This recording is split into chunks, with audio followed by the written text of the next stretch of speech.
Hello Nimi lovers, welcome back. So ഞാൻ ഈ വീഡിയോയിൽ എക്സ്പ്ലെയിൻ ചെയ്യാൻ പോകുന്നത് എൽസിയുടെ എന്ന പുതിയൊരു മാൻഹയാണ്. സോ ഈ മാൻഹയെ പറ്റി പറയുകയാണെങ്കിൽ ഇതൊരു പക്ക അണ്ടർ റേറ്റഡ് മാൻഹയാണ്. സോ മലയാളികൾക്കിടയിൽ ഈ മാൻഹ അധികം ഫേമസ് ഒന്നുമല്ല. നമ്മുടെ സോളോ ലെവലിംഗ് ഇറങ്ങിയപ്പോഴാണ് നമ്മുടെ ടിബറ്റ് ഫേമസ് ആയത്. അതുപോലെ തന്നെ ഏതെങ്കിലും ഒരു കാലത്ത് ഈ മാൻഹ ഫേമസ് ആകും. സോ ഞാൻ ഇതിൻ്റെ കുറച്ച് ചാപ്റ്റേഴ്സ് മാത്രമേ വായിച്ചിട്ടുള്ളൂ. വായിച്ച ചാപ്റ്റേഴ്സ് അല്ല, കിടുവാണ്. സോ അപ്പോൾ നമുക്ക് നേരെ കഥയിലോട്ട് കിടക്കാം. സോ മാൻഹയുടെ സ്റ്റാർട്ടിങ്ങിൽ ഒരാൾ ചോരയിൽ കുളിച്ചുകൊണ്ട് ഒരു സ്ഥലത്ത് നിൽക്കുന്നുണ്ട്. അവരെല്ലാവരും എന്നെ കൂട്ടത്തോടെ ആക്രമിച്ചു. എൻ്റെ ശക്തിയെല്ലാം നഷ്ടപ്പെട്ടിരിക്കുന്നു. എനിക്കെൻ്റെ ശക്തിയെല്ലാം വീണ്ടെടുക്കണം, അല്ലെങ്കിൽ അവരെന്നെ കണ്ടെത്തും. അതിന് ഞാൻ ഹൈഡ് ചെയ്യേണ്ടതുണ്ട്.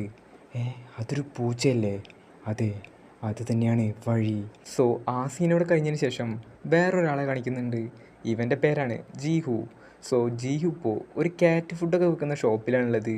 ഇവനാണെങ്കിൽ ഒരു വല്ലാത്ത ക്യാറ്റ് ലവറാണ്. സോ ആ ഷോപ്പിലുണ്ടായിരുന്ന എല്ലാ ക്യാറ്റ് ഫുഡും അവൻ വാങ്ങുന്നുണ്ട്. എന്നിട്ട് അവൻ വീട്ടിലേക്ക് തിരിച്ചു പോകുന്ന വഴിയിൽ ഒരു കുട്ടി ഒരു പന്തേറ്റ് കളിക്കുമ്പോൾ ആ പന്ത് നേരെ റോട്ടിലോട്ട് പോകുന്നുണ്ട്. സോ അതെടുക്കാൻ വേണ്ടി ആ കുട്ടി പോകുമ്പോൾ ഒരു വണ്ടി ആ കുട്ടിക്ക് നേരെ വരുന്നുണ്ട്. ഇത് കണ്ട നമ്മുടെ ജീവു മിന്നൽ വേഗത്തിൽ ആ കുട്ടിയെ അവിടെ നിന്ന് രക്ഷിക്കുന്നുണ്ട്. സോ എന്നിട്ട് ജീഹു ആ കുട്ടിയോട് ചോദിക്കുന്നുണ്ട്, നിനക്കിപ്പോൾ ഒന്നുമില്ലല്ലോ? സോ അപ്പോൾ അവിടെ നടന്ന ആൾക്കാരെല്ലാം ഞെട്ടി നിൽക്കുന്നുണ്ട്. അവിടെ ഇപ്പോൾ ഒരു കുട്ടി ഉണ്ടായിരുന്നല്ലോ, ആ കുട്ടി ഇപ്പോൾ എവിടേക്കാണ് പോയത്? സോ ഇത് കണ്ടിട്ട് നമ്മുടെ ജീഹു പെട്ടെന്ന് തന്നെ അവിടെ നിന്ന് പോകുന്നുണ്ട്. സോ എന്നിട്ട് അവൻ്റെ മൈൻഡിൽ ചിന്തിക്കുന്നുണ്ട്, എനിക്ക് ഈ പവറുള്ളത് വലിയാത്തൊരു ഭാഗ്യമാണ്. കാരണം എൻ്റെ ഈ പവർ ഉപയോഗിച്ചുകൊണ്ട് ആ കുട്ടിയെ എനിക്ക് രക്ഷിക്കാൻ പറ്റി. ഞാൻ എൻ്റെ പവർ ഉപയോഗിച്ചത് ആ കുട്ടി ഒരു അപകടാവസ്ഥയിലായതുകൊണ്ടാണ്. എൻ്റെ പവേഴ്സെല്ലാം ഈ ജനങ്ങളിപ്പോൾ അറിയേണ്ടതായിരുന്നു. ഭാഗ്യത്തിന് രക്ഷപ്പെട്ടു. എന്തായാലും ആ കുട്ടിയെ രക്ഷിക്കാൻ പറ്റിയതിൽ എനിക്ക് വളരെ സന്തോഷമുണ്ട്. സോ എന്നിട്ട് അവൻ്റെ വീട്ടിലോട്ട് പോകുന്നുണ്ട്. സോ അങ്ങനെ രാത്രിയായപ്പോൾ നമ്മുടെ ജീവു അവൻ്റെ വീട്ടിൻ്റെ അടുത്തുള്ള പൂച്ചകൾക്കെല്ലാം ഫുഡ് കൊടുക്കുന്നുണ്ട്. സോ അപ്പോൾ ആ പൂച്ചകളാവട്ടെ ആ ഫുഡൊന്നും കഴിക്കുന്നില്ല. ഇത് വളരെ സ്ട്രേഞ്ച് ആയിട്ടുണ്ടല്ലോ, ഈ പൂച്ചകളൊന്നും ഫുഡ് കഴിക്കുന്നില്ല. സോ ആ പൂച്ചകളാവട്ടെ നമ്മുടെ ജീവുവിനോട് എന്തോ ഒന്ന് കമ്മ്യൂണിക്കേറ്റ് ചെയ്യാൻ നോക്കുന്നുണ്ട്. സോ ഇത് മനസ്സിലാക്കി നമ്മുടെ ജീവു ആ പൂച്ചകളുടെ പിന്നാലെ പോകുന്നുണ്ട്. സോ ആ പൂച്ചകളുടെ പിന്നാലെ പോയപ്പോൾ അവൻ വേറൊരു പൂച്ചയുടെ അടുത്ത് എത്തുന്നുണ്ട്. സോ ആ പൂച്ചയാവട്ടെ ബ്ലഡൊക്കെ വന്നിട്ട് ഒരു പരിക്ക് പറ്റിയ സ്ഥിതിയിലാണ് കിടക്കുന്നത്.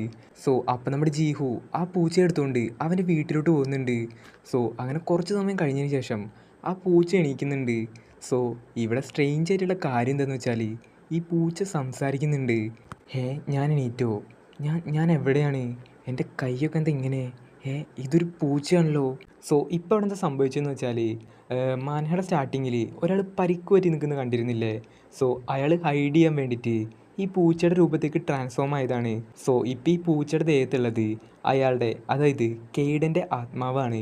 സോ ഈ കാര്യം നമ്മുടെ കേഡനും മനസ്സിലാവുന്നുണ്ട്. അവസാന നിമിഷം ഞാനൊരു പൂച്ചയായി മാറിയതാണ്. സോ അപ്പോൾ അവിടേക്ക് നമ്മുടെ ജീഹു വരുന്നുണ്ട്. നീ എണീറ്റോ? എനിക്കിപ്പോൾ സന്തോഷമായി. ഞാൻ നിന്നെ കുറച്ച് ഓർത്ത് ഒരുപാട് ചിന്തിക്കുകയായിരുന്നു. നിൻ്റെ മേത്ത് കുറേ ബ്ലഡൊക്കെ ഉണ്ടായിരുന്നു, പക്ഷേ ഇപ്പം നിന്നെ കാണാൻ റിക്കവറായ പോലെയുണ്ട്. സോ അപ്പോൾ നമ്മുടെ കേഡൻ, അതായത് ആ പൂച്ച ചിന്തിക്കുന്നുണ്ട്, ഏതാണിവൻ? സോ അപ്പോൾ ജീഹു പറയുന്നുണ്ട്, എല്ലാം ഓക്കെ അല്ലേ കിറ്റി? സോ അപ്പോൾ കേഡൻ ചിന്തിക്കുന്നുണ്ട്, ഇനി ഇവനെങ്ങാനും ആണോ എന്നെ ബോധം കെടുത്തിയത്? സോ അപ്പം നമ്മുടെ ജീഹു ആവട്ടെ പെട്ടെന്ന് തന്നെ അവിടെ നിന്ന് ഓടിപ്പോകുന്നുണ്ട്. സോ ഇത് കണ്ടിട്ട് കേഡൻ ചിന്തിക്കുന്നുണ്ട്, ഇവനെന്താ വെയ്യേ? സോ ഓടിപ്പോയി നമ്മുടെ ജീഹു കുറേ ക്യാറ്റ് ഫുഡായിട്ട് അങ്ങോട്ട് വരുന്നുണ്ട്. എന്നിട്ട് നമ്മുടെ കേടിന് കൊടുക്കുന്നുണ്ട്, അതായത് ക്യാറ്റിന്. സോ അപ്പം നമ്മുടെ ജീഹു കേടനോട് ചോദിക്കുന്നുണ്ട്, അല്ല നീ എങ്ങനെ ഇവിടെ വന്നത്? നിൻ്റെ ദേഹത്ത് മുറിവുകളൊന്നുമില്ലല്ലോ, പക്ഷേ നേരത്തെ നിൻ്റെ ദേഹത്ത് കുറേ ബ്ലഡ് ഉണ്ടായിരുന്നു. ഇതൊക്കെ എന്താണ് എന്നിങ്ങനെ കുറേ ചോദ്യം ചോദിക്കുന്നുണ്ട്. സോ അപ്പം കേടൻ അവനെ മനസ്സിൽ ചിന്തിക്കുന്നുണ്ട്, ഇവനെന്താണ് വല്ല നോൺ സ്റ്റോപ്പ് ട്രെയിനാണോ? സംസാരിച്ചാൽ പിന്നെ നിർത്തുന്നില്ലല്ലോ. സോ അപ്പോൾ ജിൻഹു ആ ക്യാറ്റ് ഫുഡ്സ് എല്ലാം തുറന്നിട്ട് നമ്മുടെ കേടന് കൊടുക്കുന്നുണ്ട്. സോ ഇത് കണ്ടിട്ടാണെങ്കിൽ കേടൻ മനസ്സ് ചിന്തിക്കുന്നുണ്ട്, എന്തൊരു മണം, ഇതൊക്കെ എന്തൊരു ഫുഡാണ്. ഇവൻ വിചാരിച്ചിരിക്കുന്നത് ഞാനൊരു പൂച്ചയാണെന്നാണ്. എന്തായാലും എൻ്റെ മുറിവുകളൊക്കെ ഹീൽ ചെയ്യാൻ ഞാൻ ഭക്ഷണം കഴിക്കണം എന്ന് പറഞ്ഞിട്ട് കേടൻ ആ ക്യാറ്റ് ഫുഡ് കഴിക്കാൻ പോകുമ്പോൾ നമ്മുടെ ജീഹു അവനെ പൊക്കിയെടുക്കുന്നുണ്ട്. എന്നിട്ട് പറയുന്നുണ്ട്, നീ ഒരു ആണാണോ പെണ്ണാണെന്ന് ഞാൻ നോക്കട്ടെ. സോ അപ്പോൾ കേടൻ പറയുന്നുണ്ട്, യു ഇഡിയറ്റ്, നീ എന്താടാ നോക്കുന്നേ, എന്നെ താഴേക്കിറക്കടാ. സോ ഇത് കേട്ടിട്ടാണെങ്കിൽ നമ്മുടെ ജിൻഹു അന്തം വിട്ട് നിൽക്കുന്നുണ്ട്. ഞാനൊരു മനുഷ്യൻ്റെ സൗണ്ടല്ലേ കേട്ടത്? അല്ല ഇതിപ്പോൾ എവിടുന്ന് കേട്ടത്? ഞാനിനി ടി വി ഒന്ന് ഓഫ് ചെയ്തിട്ടുണ്ടാവില്ലേ? സോ അപ്പം കേടൻ പറയുന്നുണ്ട്, എടാ നിനക്കെന്താ ചെവി വയ്ക്കില്ലേ, എന്നെ താഴേക്കിറക്കടാ, അല്ലെങ്കിൽ ഞാൻ നിന്റെ തലടിച്ചാൽ പൊളിക്കും. സോ അപ്പോൾ നമ്മുടെ ജിൻഹു ഞെട്ടുന്നുണ്ട്. എൻ്റെ അമ്മച്ചി, ഈ പൂച്ച ഇതാ സംസാരിക്കുന്നത്. എന്താണത്? സംസാരിക്കുന്ന പൂച്ചയോ?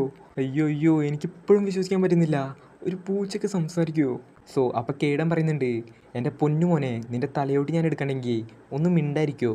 സോ ഇത് കേട്ടപ്പോൾ നമ്മുടെ ജിൻഹു മിണ്ടാതെ ഒതുങ്ങി കൂടിയിരിക്കുന്നുണ്ട്. സോ അപ്പോൾ കേടൻ പറയുന്നുണ്ട്, ഓ ഇപ്പം നീ മിണ്ടുന്നില്ല, എന്താ നിൻ്റെ പേര്? സോ അപ്പോൾ നമ്മുടെ ജിൻഹു ഒന്നും മിണ്ടുന്നില്ല. അപ്പോൾ കേടൻ പറയുന്നുണ്ട്, ഏ ഞാൻ നിന്നോടൊരു വട്ടം ചോദിച്ചു എന്താണ് നിൻ്റെ പേര്? എടാ എനിക്കൊരു ക്വസ്റ്റ്യൻ 10 വട്ടം ചോദിക്കുന്നത് ഇഷ്ടമല്ല. നിൻ്റെ പേരെന്താ നീ പറയുന്നുണ്ടോ? സോ ഇത് കേട്ടപ്പോൾ നമ്മുടെ ജീഹു പേടിച്ചുകൊണ്ട് പറയുന്നുണ്ട്, എൻ്റെ പേര് ജീഹു. സോ അപ്പോൾ നമ്മുടെ കേടൻ പറയുന്നുണ്ട്, ശരി ജീഹു, ആ കസേര ഇങ്ങോട്ട് എടുത്തേ. സോ അപ്പോൾ നമ്മുടെ ജീഹു ആണെങ്കിൽ ഞെട്ടൽ മാറാതെ നിൽക്കുകയാണ്. അപ്പോൾ നമ്മുടെ കേടൻ പറയുന്നുണ്ട്, ഒരു ക്വസ്റ്റ്യൻ തന്നെ 2-3 തവണ പറയുന്നത് എനിക്കിഷ്ടമില്ലാത്ത കാര്യമാണ്. ആ കസേര ഇങ്ങോട്ട് എടുത്തു വാ.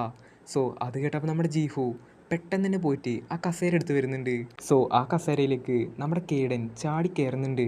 സോ എന്നിട്ട് കേടൻ ജീഹുവിനോട് പറയുന്നുണ്ട്, ജീഹു, എന്നെപ്പറ്റി നീ ആരോടെങ്കിലും പറഞ്ഞാൽ നീ തീർന്ന്. നിനക്ക് നിൻ്റെ ജീവന് പേടിയുണ്ടെങ്കിൽ നീ എന്നെപ്പറ്റി ആരോടും പറയരുത്. സോ അപ്പം നമ്മുടെ ജീഹു പറയുന്നുണ്ട്, യെസ് സാർ, ഞാൻ ആരോടും പറയില്ല. സോ അപ്പം നമ്മുടെ കേടൻ അവിടെ നടന്ന കണ്ണാടിയിലേക്ക് നോക്കുന്നുണ്ട്. ഏതാണ് ഈ തടിച്ച പൂച്ച? വൃത്തികെട്ട പൂച്ച. പെട്ടെന്ന് തന്നെ കേടൻ ഞെട്ടുന്നുണ്ട്. അത് ഞാനല്ലേ? അല്ല, അങ്ങനെ വരാൻ വഴിയില്ല. ഞാൻ ഗ്രേറ്റ് കേടനാണ്. എനിക്കൊരുപാട് പവേഴ്സ് ഉണ്ട്. സോ ഇവിടെ വെച്ചിട്ട് ഇതിന് ചാപ്റ്റർ 1 കഴിയാണ്. സോ നമ്മൾ ഇതിനോടൊപ്പം ദ ബിഗിനിങ് ആഫ്റ്റർ ഇതിൻ്റെ മാൻഹ കൂടി എക്സ്പ്ലെയിൻ ചെയ്യുന്നതാണ്. സോ ആരും ഇത് നിർത്തിയെന്ന് വിചാരിക്കേണ്ട. സോ അടുത്ത ചാപ്റ്ററുമായിട്ട് അടുത്ത വീഡിയോയിൽ കാണാം.